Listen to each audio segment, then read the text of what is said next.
Hello everyone. Today we are going to be removing the double freewheel block from a Vinci tandem bicycle, and we're also going to go ahead and pull the 4 sprockets off the right side of this drive assembly. Now, if you don't have the special tool for this, to remove this block, you can use a pair of 5mm Allen wrenches and put those into 2 of the holes across from each other like that, and then use a long object of your choice as a wrench between them. We do have the correct tool. And so rather than needing to use Allen wrenches or drill bits or whatever we have on hand, we have this little guy, which you can purchase from Vinci. And that will go right in there and make our lives a good bit easier.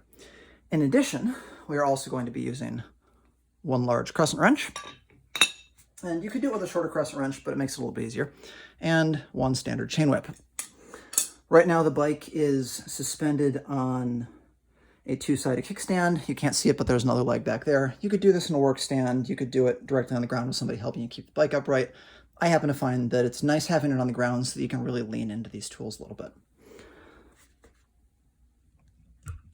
And if it looks like I haven't made a video like this before, it's because I haven't. So comments and critiques are welcome. Now, in order to get this guy off, normally it would be tightened turning in this direction from the chain pulling on it. And we're going to have to go the other way. It's a left-hand thread, so we're going to take our left hand. We want it to move in that direction where our thumb is pointing, and it will have to rotate in the direction that my fingers are. This piece on the other side, we want to go the other way. So once more, it's a left-hand thread, taking my left hand. We're going to point my thumb in the direction we want it to move, and it'll rotate that way.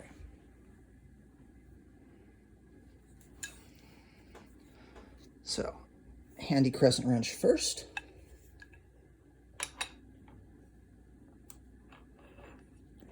The other thing worth noting about this is I am in the small sprocket in the back, and I am in the 3rd sprocket in the front. So we're going to take the derailleur here, and we're going to get it just a little bit out of our way so that it clears the chain whip. So we're going to bring that down like that.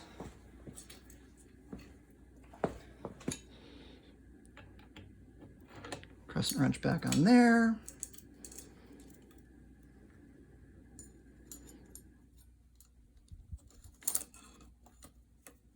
Chain whip back on here.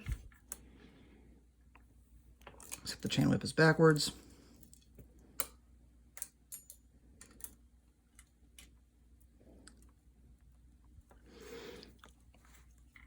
And we're going to give that a good shove right there and get that to start to move. Now, we're going to stop at this point because the other thing we want to do is we want to get that sprocket broken loose. Now, normally you would do this with 2 chain whips.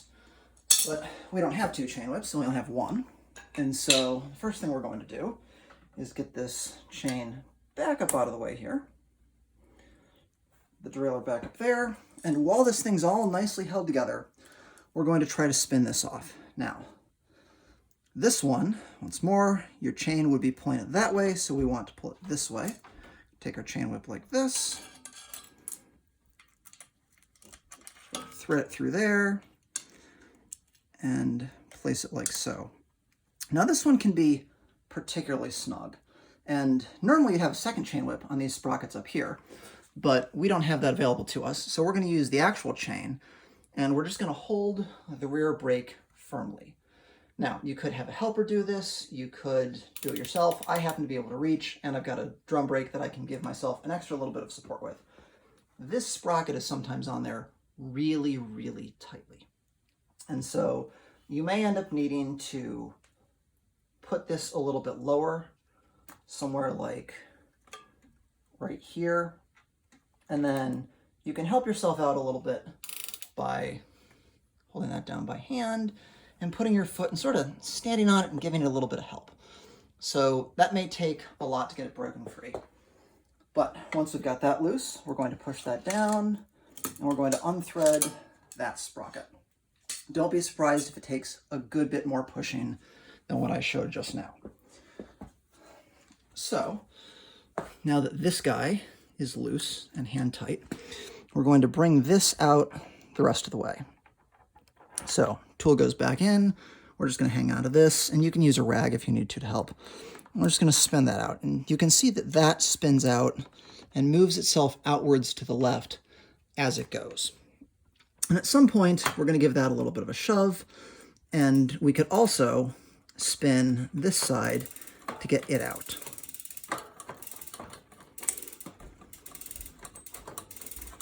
And your chain will slowly shift down and move on to the lower sprockets, and eventually you may want to help it off the inside. You could also remove your chain first, but we don't need to, so we're not going to. Once you get that unthreaded, there goes my spacer. You're going to drop this guy out,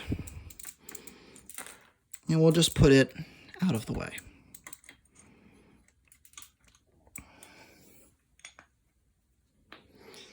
Now, since this is all loose, we're going to go ahead and slide this out, and it should come out nicely.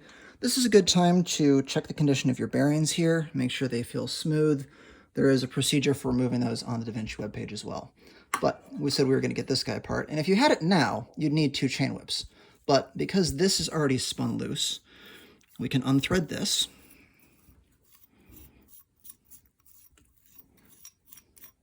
There we go.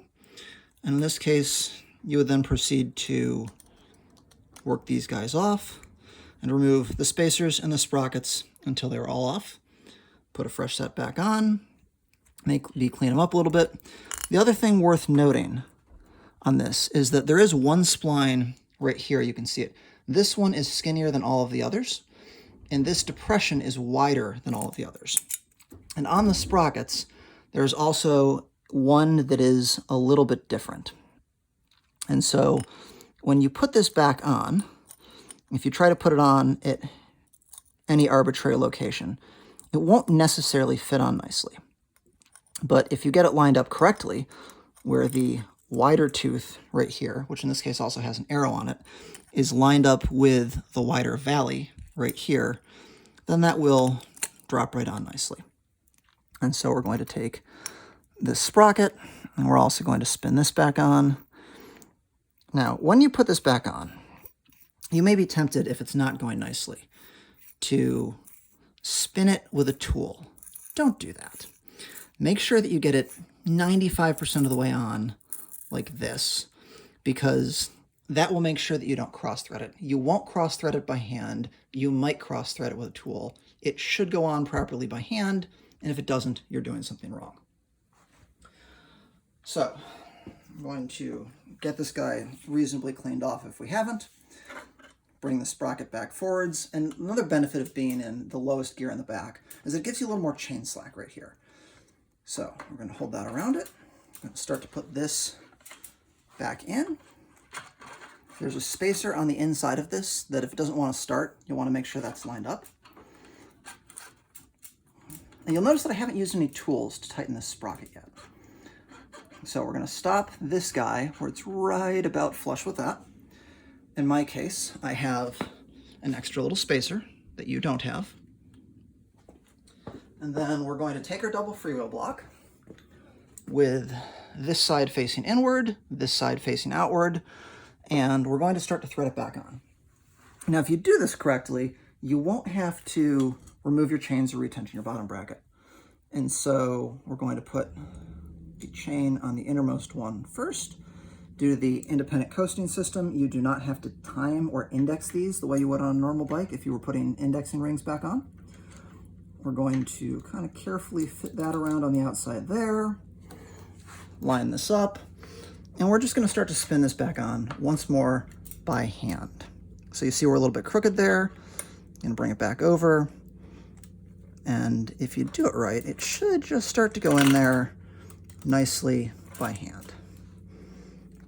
If it's not quite straight, like this, then it won't go nicely. And you want to sit there and readjust that until it is all nice and parallel, because if you don't have it lined up nicely, then something may get cross-threaded and undesirable results could occur.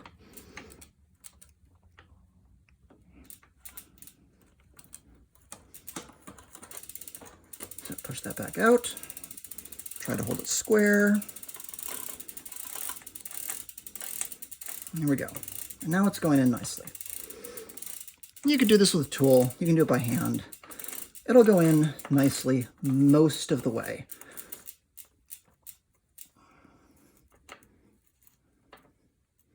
Now, the other thing that's happening, in my case, is I'm starting to unthread this guy. So you need to be a little bit careful with that. but we're going to go ahead and bring the chain a little further up. Make sure that is still threaded back on all the way. Don't let that drop off. I probably should have put it in this ring before doing that. Now at this point, you could sit there and thread that in the rest of the way, but it's 95% of the way in. So once more, you can hold on to the front brake and just apply a little bit of load to the front pedal. And as you do that, it will bring that in the rest of the way. And riding will get that in, snugged in the rest, but you can help it out that way. I'm going to go ahead and shift myself down into the smallest sprocket in the front there. And same thing, I'm going to hold the rear brake and I'm going to apply a load to the front pedal, and just body weight's fine. This will snug itself up as you ride, but at this point, now that I've bounced on this pedal once or twice, and you don't have to kill it, that inner sprocket is fully tight, these guys aren't going anywhere, that is tightened back down, and you're ready to go back and ride.